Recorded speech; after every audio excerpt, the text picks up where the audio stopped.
Devocional da Santa Cruz, livrai-nos Deus, nosso Senhor, dos nossos inimigos. Em nome do Pai, do Filho e do Espírito Santo. Amém. Meu Senhor e meu Deus, creio firmemente que estás aqui, que me vês, que me ouves. Adoro-te com profunda reverência, peço-te perdão dos meus pecados e graça para fazer com fruto esse tempo de oração.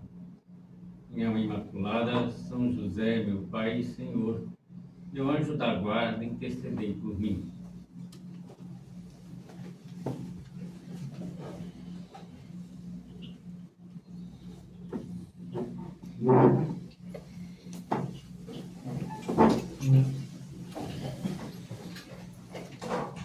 Antes de retomar o tema do recolhimento, eu gostaria de recordar que nesse mês de abril nós teremos um retiro do Opus Dei, um retiro de silêncio aqui em Florianópolis, e que o retiro é uma excelente ocasião para rever a nossa vida com Deus, para tirar propósito de melhora para o ano, para crescer em vida de oração, para colocar Cristo no centro da nossa vida. E ainda há vagas para esse retiro. Bem, voltemos ao tema. Agora vamos considerar o otimismo. E eu pensava que diante de uma pessoa otimista, nós temos normalmente dois tipos de reações diferentes. Ou de admiração, ou de rejeição. Às vezes temos admiração, porque a pessoa está sempre animada, porque sabe levar a vida com leveza, com bom humor. Admiramos, por exemplo, uma pessoa que não fica reclamando, se queixando quando está doente, enquanto a maioria das pessoas se queixa. Recordo-me agora do Marcelinho, do Marcelo Henrique Câmara, esse servo de Deus, aliás, cujo processo vai ser encerrado, o processo diocesano, vai ser encerrado no próximo sábado, na Igreja Sagrado Coração dos Ingleses. E o que eu lembro dele é que, estando doente, até mesmo estando morrendo, nunca reclamava de nada. Para ele tudo estava bom, tudo estava bem. E é impressionante, né? As pessoas iam no hospital para animá-lo. E quem animava era ele, que animava as pessoas. E que as pessoas queriam voltar porque era gostoso conversar com o Marcelo. Bem, diante de uma pessoa dessa, que fala que não fraqueja, mesmo morrendo não desanima, mesmo com a doença grave, está sempre lutando pela sua saúde, a gente fica impressionado.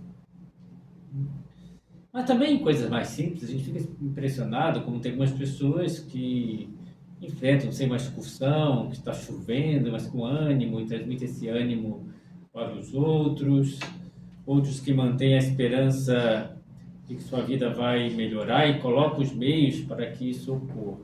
Normalmente, diante de uma pessoa otimista, que leva a vida com leveza, temos admiração. Algumas vezes temos aversão quando notamos que esse otimismo é totalmente fora da realidade. E surge uma reação de aversão. Tem um mau aluno que teve média 3 durante todo o ano e diz com otimismo que vai tirar 7 na prova final, né? Tranquilamente. Você nunca tirou porque vai tirar agora, né? Ou o desempregado que está confiante que vai sair da situação, mas não está procurando emprego. Daí dá uma aversão, procura emprego, né? Ou alguém que acha, não, os problemas familiares vão se resolver, mas não busca a reconciliação, não busca o perdão. Então esse otimismo é falso, né? Ou que precisa maior diálogo em casa, mas não inicia o diálogo, não procura conversar. Então as coisas não vão melhorar por si só, né? Então esse otimismo é falso. São José Maria Escrivá dizia: fé, alegria e otimismo, mas não a estupidez de fechar os olhos à realidade. Não podemos ser ingênuos, né? Temos que procurar soluções dos problemas. O otimismo é mais ver a realidade destacando e salientando o lado bom. É uma forma de ver, uma forma de encarar a vida. O homem otimista e corajoso vê uma oportunidade de superação, de vitória em cada dificuldade que a vida lhe apresenta, lhe depara. É uma ocasião de eu crescer, de vencer, de me superar. Ele olha assim, como um desafio. Empolga-se a melhorar o seu caráter, a sua personalidade, porque assim eu vou poder ajudar mais os outros, eu vou criar um clima mais agradável em casa. Se eu vencer minha ira, for mais doce, mais amável, o clima em casa vai melhorar. Então ele olha para esse lado, pelo lado positivo, anima a enfrentar um trabalho complicado como um desafio para se destacar na sua profissão. Vibra com a possibilidade de conhecer melhor a doutrina católica e estuda, pensando nos conselhos acertados que poderá dar para os filhos no futuro, se ele conhece bem a doutrina. Então, o homem otimista vê o que pode tirar de positivo de uma situação, mesmo que pareça negativa. E, enquanto uma pessoa pessimista, ao contrário, enxerga uma dificuldade em cada oportunidade da vida. Esse curso que eu estou fazendo, é muito difícil.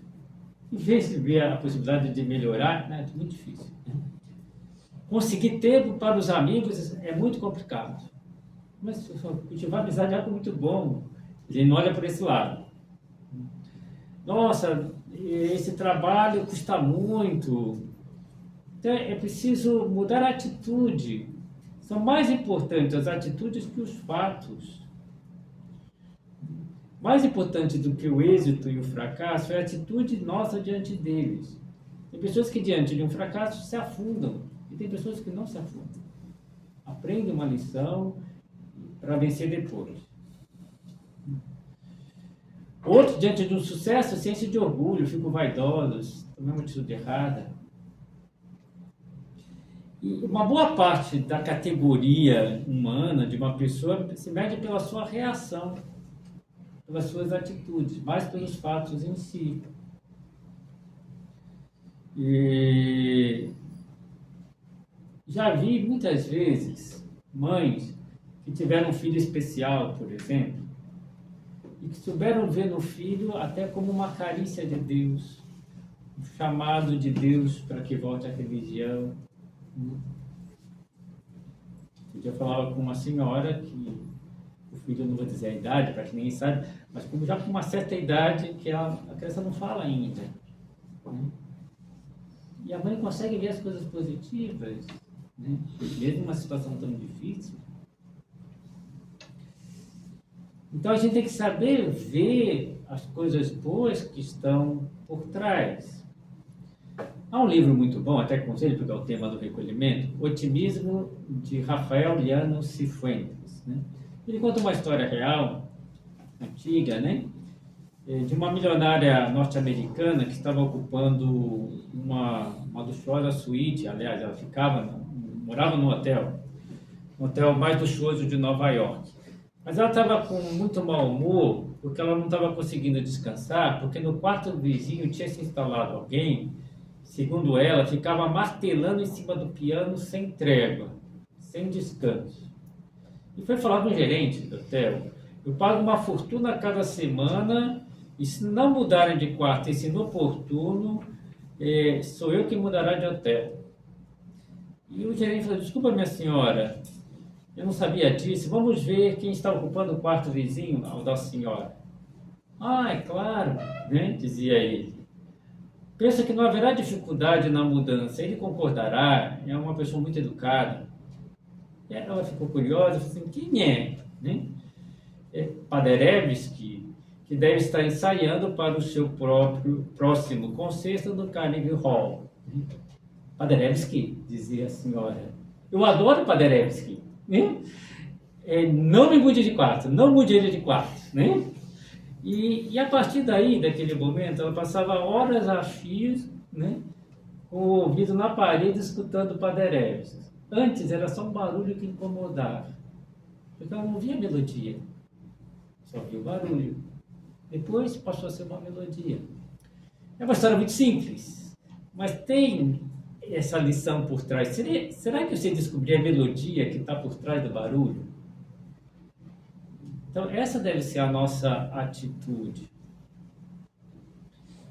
Bem, qual é a nossa atitude, por exemplo, com relação ao passado?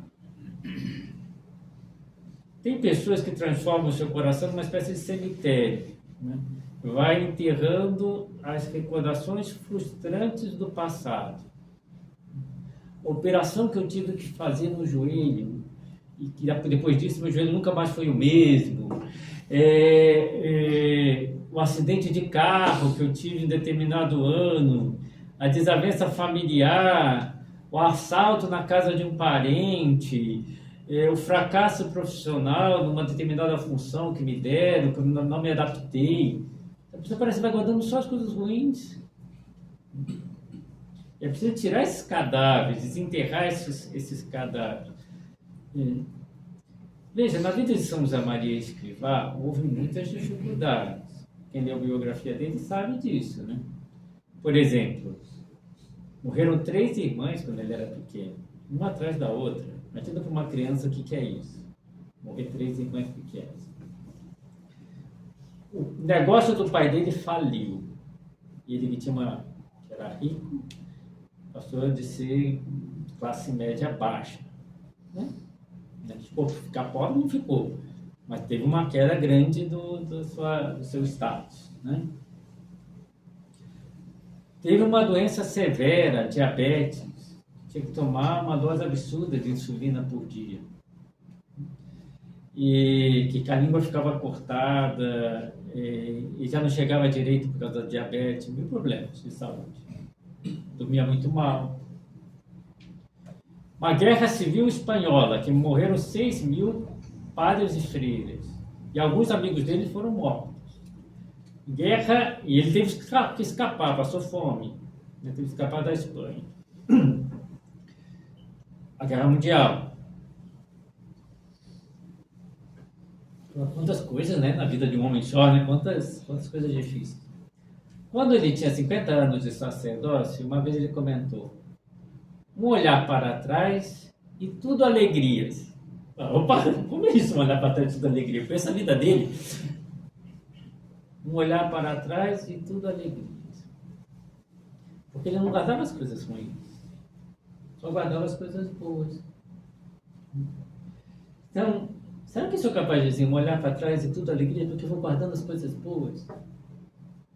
Aquele sucesso que eu tive, aquele amigo que eu tive na infância, as coisas boas, a possibilidade de fazer um determinado curso, de desenvolver meus talentos aqui, a minha conversão que se deu num determinado ano quando me aproximei de Deus, tantas coisas boas.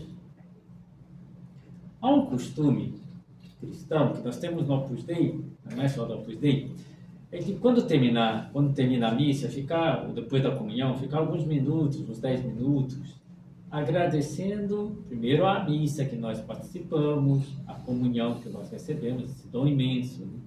Mas depois começar a agradecer as coisas boas da nossa vida. Então fazer um ato de ação de graças, que chama, ação de graças da missa. O que realmente acontece quando a gente termina um ato de ação de graças? A gente está feliz. Por quê? Quantas coisas boas eu tive na minha vida, e eu tenho na minha vida. Então, Santo Agostinho mesmo chega a dizer que não tem nada que a gente possa dizer com tão poucas palavras que façam tão bem a nossa alma do que dizer graças a Deus. Mas para isso tem que observar as coisas boas. Até é bom fazer a ação de graça, porque a gente começa a observar mais as coisas boas que a gente tem. Então, não guardar as coisas ruins, mas as coisas boas. Depois, qual é a nossa atitude com relação ao futuro? O futuro se apresenta para mim como um campo aberto a realizações. Eu tenho muitos projetos a realizar, coisas boas que eu quero fazer. ou se apresenta como um terreno minado, cheio de perigos, que é uma outra atitude das pessoas. Então, há quem enfrente o futuro com espírito de conquista e há quem caminhe com ânimo apreensivo. Quando vai estourar uma coisa? Mas espera que alguma coisa ruim vai acontecer. Essas pessoas sofrem muito com a expectativa do pior. A expectativa do fracasso já é um fracasso. E quantas apreensões inúteis, muitas vezes, nós já tivemos na vida? Eu, como padre, muitas vezes atendo pessoas que vêm dizer: padre, tenho uma suspeita de um tumor, não sei se é benigno, se é maligno, vão fazer, né, a biópsia, não sei o quê. Normalmente eu falo para as pessoas: espera o resultado. Não fica pensando nisso. Porque senão a pessoa fica pensando no pior. Às vezes sofre um mês até fazer e não era maligno, não era benigno, e ficou sofrendo muitíssimo. Tem pessoas que sofrem com o fato que durante anos, né? Você tem um certo apego com a mãe, que é normal, né? E tem pessoas que falam: o que acontecerá quando minha mãe morrer? Às vezes a mãe vai morrer depois de 50 anos, ela sofreu 50 anos à toa, e quando morre, Deus dá graça para a pessoa enfrentar aquela situação. E nem foi tão difícil como ela esperava. Ela sofreu à toa. Então, esse sofrimento à toa, com medo do que vai acontecer. Então, não soltar a imaginação, viver ao dia. O próprio Jesus Cristo disse, né? A cada dia basta o seu afã. E muita ansiedade, muita preocupação com coisas que nunca vão acontecer. Por que ficar esperando o pior? Não pensa no pior, pensa no melhor que pode vir. Na imaginação vai criando uma série de situações ruins, inexistentes. A pessoa fica com preocupações que são fruto da imaginação e não com ocupações. E o pior de tudo é que o pessimismo é contagioso. E quando uma pessoa começa a ter uma visão pessimista, ela vai contagiando o ambiente. Agora eu lembrei de um amigo, né? Uma vez eu contei assim a meu amigo, ele falou assim: sabe qual é o lema da minha vida? Eu pensei que ele ia dizer uma coisa elevada. Preparei o espírito para ouvir uma coisa elevada. Lema da vida? Eu falei: qual é o lema da tua vida? É tudo tão complicado. Eu falei: não é possível. O lema da vida de uma pessoa é tudo tão complicado. Eu falei: mas que isso? Não é tão complicado. A vida não é tão complicada, né? Virou alguém que fala: a vida é bela, né? A vida é bonita, vamos olhar para as coisas boas da vida, tem tanta coisa boa. A vida não é tão complicada assim. E às vezes as pessoas vão contagiando esse pessimismo nos outros. Uma fábula que é muito simples, né? Uma fábula de que tinha uns sapos que tinham que subir numa caixa d'água, os outros animais estavam assistindo a competição. Aí começaram a subir, os animais lá embaixo começaram a dizer: os sapos não sabem subir na caixa d'água. É absurdo, eles não vão conseguir chegar lá. Aí eles começaram a cair, porque ficavam ouvindo tudo, mas tinha um que não. Seguia, chegou lá em cima, né? Aí depois foram entrevistar o sapo: mas como você conseguiu? Aí descobriram que ele era surdo, não estava ouvindo nada, né? Porque não ouviu o pessoal falar: você não sabe, você não vai conseguir, desiste, né? Então a gente não tem que ficar ouvindo, né, essas vozes pessimistas, porque senão a gente não consegue mesmo. Essas pessoas dizem: não vai dar certo, não vamos conseguir, o mundo está muito ruim, ninguém presta, o Brasil está afundado em não sei o quê. Essas coisas que a gente vai ouvindo por aí, não vale a pena, né? Às vezes nem vale a pena assistir alguns jornais por aí, porque eu vou te contar, eles só mostram as coisas ruins, não mostram coisas boas que estão acontecendo, né? E o Brasil está indo para o buraco, coisas desse tipo. E às vezes a gente tem, com relação a nós mesmos: eu não presto, as coisas não me correm bem, nada me dá certo, né? Mas a Maria, que era muito objetiva, ele dizia: há coisas que fazes bem, coisas que fazes mal, enche de contentamento e de esperança pelas primeiras e enfrenta sem desalento as segundas para retificar e correrão bem. E quando uma pessoa fala, eu não sirvo, eu não presto, não tem mais nada para fazer, é um grande comodismo. Eu não sirvo, eu não presto, o mundo está ruim, então não tem nada para fazer. Quando você fala, não, isso daqui eu faço bem, graças a Deus. Isso daqui não está bem, vou melhorar nesse ponto. Vou lutar para melhorar nisso. Então, como eu dizia, nós percebemos a qualidade do caráter de uma pessoa de acordo com as suas reações. Algumas pessoas ficam afundadas, desabam quando as coisas não saem como previam. Com as suas pequenas dificuldades e derrotas, quando passa por um aperto econômico, quando um filho reage mal, quando foi criticado pelo chefe, quando, não sei, quando surge uma dificuldade da vida, pessoas ficam afundadas. E outras não. Que agem com coragem, com otimismo, estão corrigidas e falam, tem que melhorar nisso mesmo. Eu errei, vou melhorar.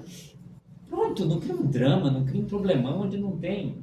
É simplesmente uma correção que você recebeu de algo que você não estava fazendo bem. Tem gente que até agradece, obrigado, hein? Valeu.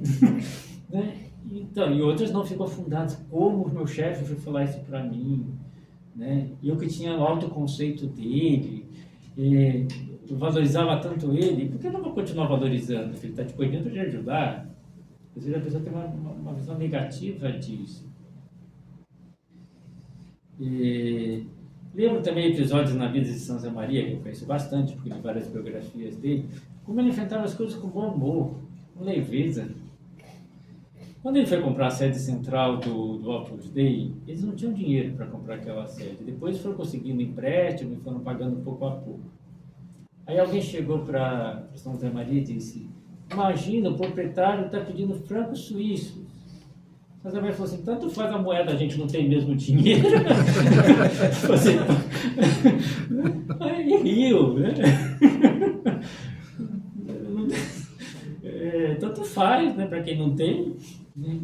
Ou também uma vez que começaram a caluniá-lo porque falavam que ele levitava, que fazia umas coisas estranhas, e ele estava gordinho porque ele estava com diabetes, estava gordo, e ele falou assim, nossa, seria um milagre de primeira grandeza se eu levitasse. Então, uma vez uma pessoa da obra começou a ler que o jornal estava caluniando São José Maria. E começou a ler, e a pessoa mesmo, o jovem, estava passando mal, porque estava lendo para São José Maria porque estava falando mal dele. E Santa Maria ria. Aí ele dizia, padre, eu sou ri. E Santa Maria falou assim, eu não sou nada disso do que estão falando, mas se me conhecesse bem, poderiam falar outras coisas. Mas o que me chama a atenção é que ele não estava nem aí para o que estávamos falando dele. Diante de Deus, ele era o que ele era. Não importa o que os outros estão falando. Um bando de besteira, um bando de calúnia. Mas a gente fica afundado com isso, fica levando uma esportiva, rindo da coisa. Agora, São José Maria dizia também que o otimismo é consequência da tua fé. Uma pessoa que tem fé, ela é otimista, acorda com sono, como todo mundo normalmente acorda, mas pensa... oferece o dia, pensa mais um dia para servir a Deus, vou servir a Deus nesse dia, e já fica mais animado, porque recorda que a sua vida é para servir a Deus, e tem mais um dia pela frente, que o dia é um dom de Deus. Termina o dia cansado, acabado às vezes. O próprio São José Maria dizia, eu me sinto às vezes como um limão que foi exprimido até a última gota. Mas eu penso, ele dizia, que um dia Deus vai pegar esse limãozinho que deu até a última gota e vai levar para ele. Em vez de jogar no lixo, vai levar para ele. Então, quer dizer, eu estou cansado, estou super cansado. Mas graças a Deus eu estou cansado porque eu estou trabalhando para Deus. Estou fazendo as coisas que Deus me pede, eu estou cumprindo a minha missão. Então o cansaço não me desanima.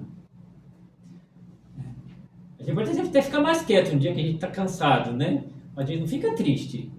Eu estou alegremente cansado.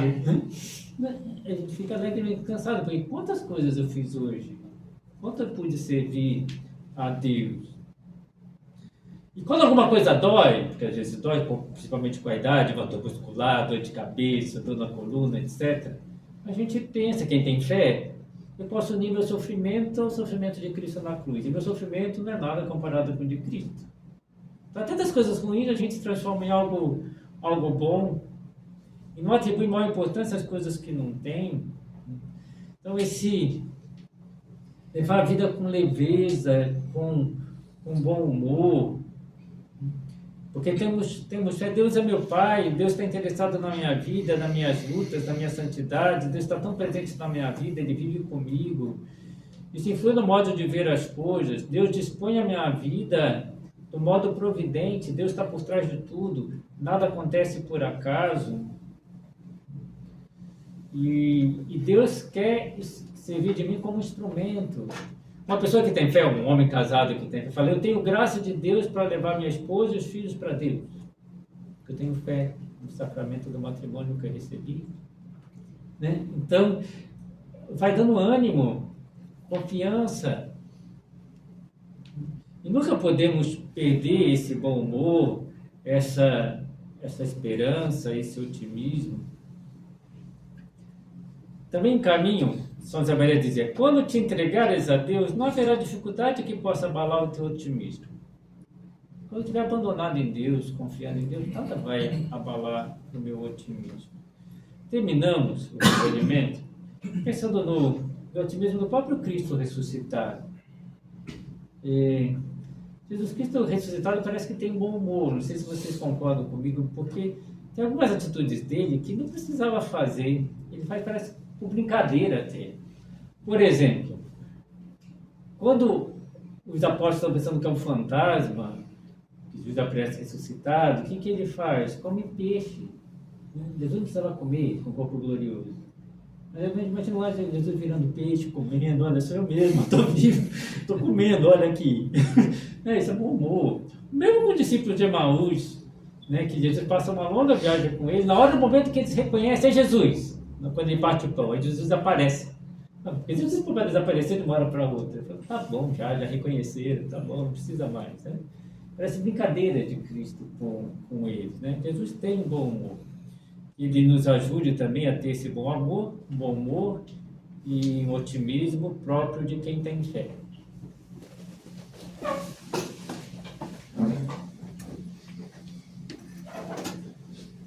Dou-te graças, meu Deus, pelos bons propósitos, afetos e inspirações que me comunicaste nessa meditação. Peço-te ajuda para os pôr em prática. Minha Mãe Imaculada, São José, meu Pai e Senhor, meu anjo da guarda, intercedei por mim.